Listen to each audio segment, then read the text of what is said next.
Écoutez, je me serais bien gardé de me porter candidat à l'élection présidentielle, tout simplement dans la politique, si j'étais convaincu qu'il y avait quelqu'un pour porter les couleurs et surtout porter les idées auxquelles je crois.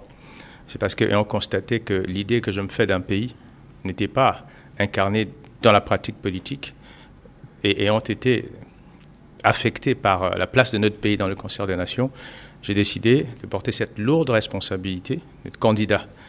Et parce que j'ai un programme et parce que je veux hisser ce pays à un niveau jamais atteint. Aujourd'hui, nous sommes la risée du monde entier sur tous les plans. Mais surtout, notre pays est occupé par 85% des rebelles. Je veux que ça change. Je veux offrir aux Centrafricains la fierté d'être chez eux, d'être surtout maîtres sur le sol sacré de leurs ancêtres et surtout de croire en l'avenir pour la jeunesse, pour les femmes, de simplement être heureux, vivre heureux.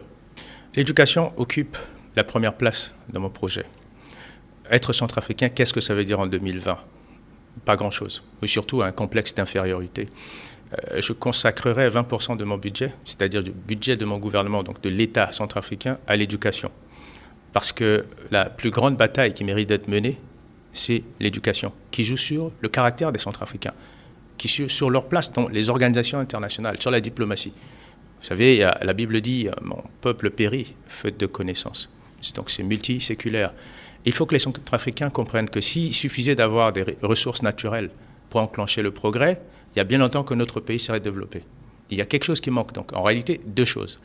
Il y a l'éducation, donc l'instruction, et il y a la vision au niveau le plus élevé de l'État. Nous avons manqué à ce rendez-vous, là nous avons manqué ce rendez-vous.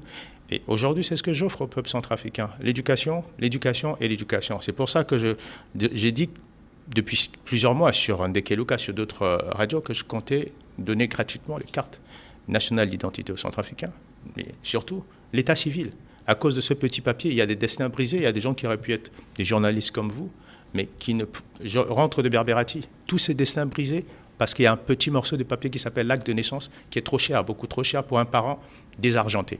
Voilà pourquoi je mets 80% pour former les Centrafricains.